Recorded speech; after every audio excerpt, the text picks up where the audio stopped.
As a classics teacher, Greek mythology is the most popular topic I'm asked about. Everyone I've ever taught has some knowledge of the Greek and Roman myths and gods.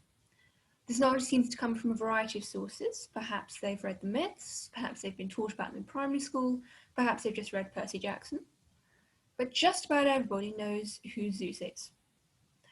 They have some idea that the Greek gods are anthropomorphic, that is to say, they have human characteristics in their appearance and in their personalities.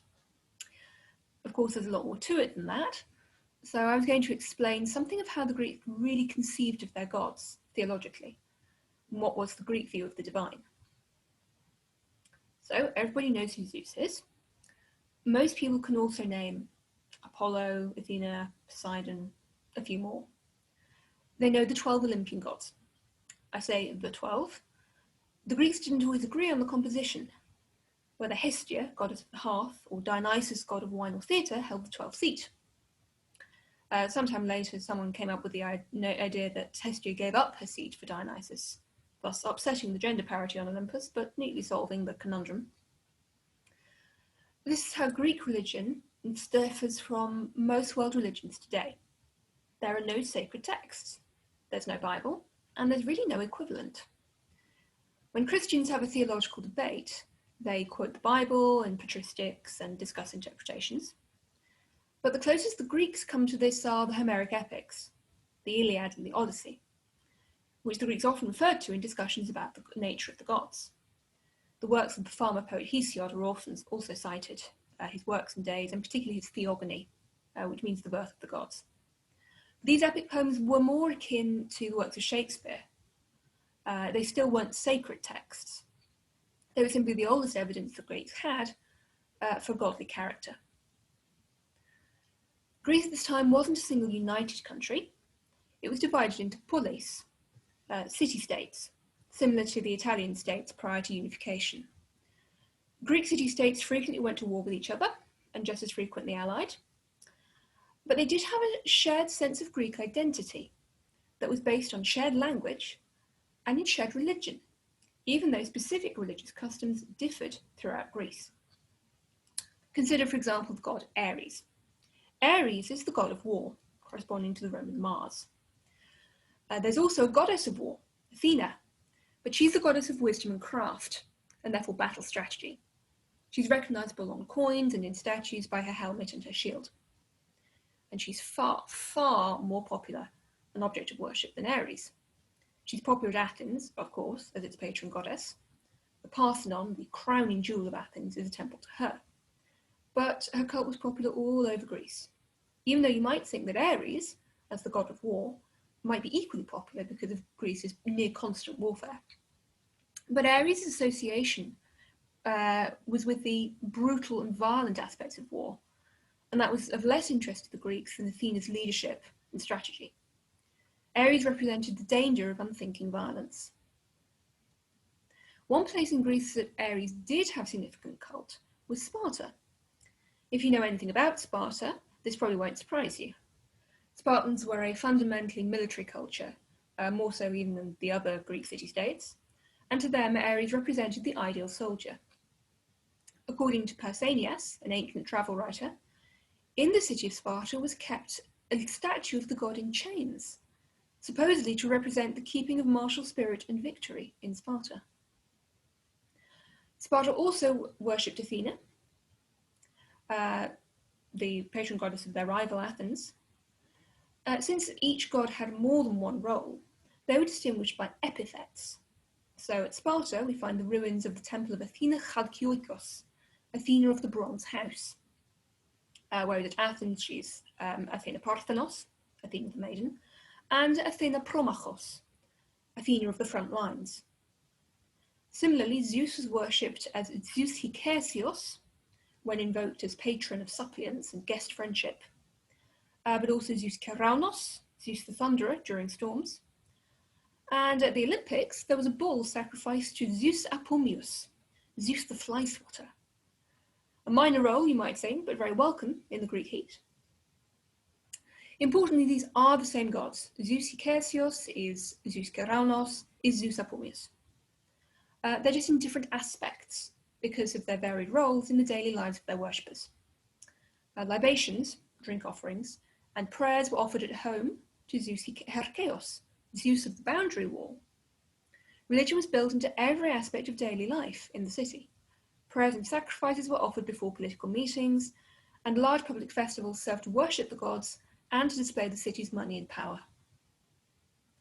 Worship itself was heavily ritualized, combining prayers and sacrifice. The prayers all had to be absolutely correct, else the whole ceremony was void and had to be started all over again. And at a public sacrifice, that could be a protracted business.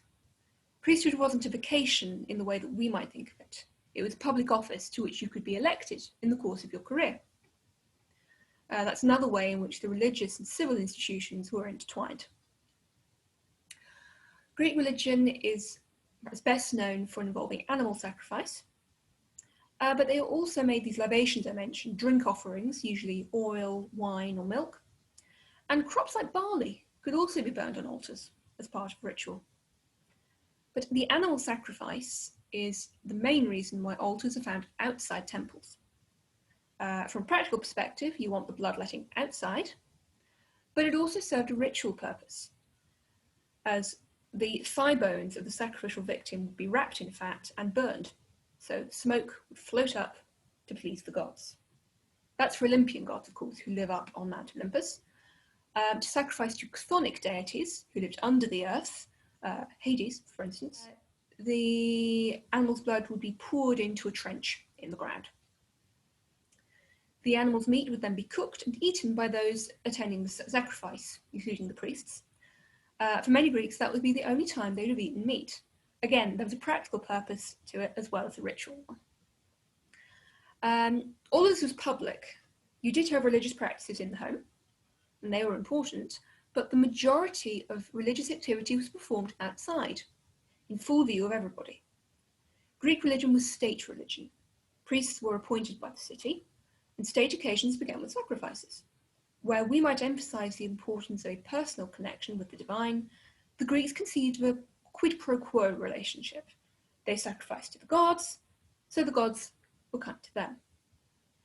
We see this in tablets dedicated to the healing god Asclepius, for instance, thanking him for making them better when they went to his sanctuary. Now, money determined the kind of sacrifice you could offer. The cheapest was a piglet, and the most expensive was a bull. But everybody had access to religion, and was expected to be involved with it at whatever level. As well as the big city festivals, towns and villages would have their own particular festivals in honour of local heroes, so your neighbours would know if you weren't keeping your end up. One person failing to honour the gods properly could result in the whole city falling into the divine disfavour, in theory, so no wonder religious observance was important. Given the apparently intense religiosity of Greece, the question must be posed, did the Greeks really believe this? And what happened if they didn't? The Greeks did indeed believe in their gods. They believed in Homer and Hesiod's anthropomorphic portrayal of them as something like an extended squabbling family. Even when different variants of the same myth contradicted each other, this wasn't seen as invalidating the gods' existence. It's just a disagreement over the details. You only had to look at nature to realise that there were supernatural forces at work in the world. Why else does it rain plentifully some years and in other years not? Answer, must be the gods. But there were Greeks who questioned and disagreed with the traditional conception of the gods. Xenophanes of Colophon was sceptical, and he argued that these traditional views were projections of human nature, not just authentically divine. If horses had gods, he says, they would be horse-shaped. In the same way, humans imagine that our divine beings are like ourselves.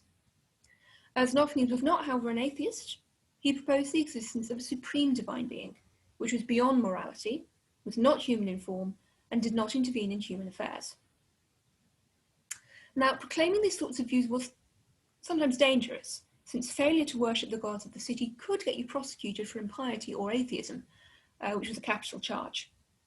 In practice, the degree of Diopethes, as it was in Athens, which stated this, was applied inconsistently. You have to remember that in Greek city-states, prosecutions were brought by private individuals rather than the state, so your fate could well depend on whether or not you'd made a personal enemy who was willing to drag you through the courts. Diagoras of Melos was prosecuted for atheism after writing lyric poetry that made fun of the Eleusinian mysteries and had to flee the city. But Protagoras began the book with the phrase, "With regard to the gods, I'm unable to say whether they exist or do not exist," and he suffered no punishment. Socrates was famously prosecuted for impiety and convicted, and he was forced to drink hemlock. But it's often thought that his real crime was political, and the impiety charge was just a convenient pretext to get rid of him. Still, it would be a mistake to think that the Greek lack of sacred texts meant that they lacked a coherent notion of their gods, or that they didn't regard them as powerful and worth taking seriously, because they clearly did. The Greek view of the divine was central to their polytheistic religion, and it's had an enduring power in art and literature well past the Christianization of the Roman Empire that drove out the odd gods. It rested on the idea of a reciprocal relationship between gods and mortals, and it informed every part of Greek life. To understand the Greeks, we must understand their religious beliefs. Their conception of divine beings reflected how the Greeks saw themselves and the forces that ruled their lives.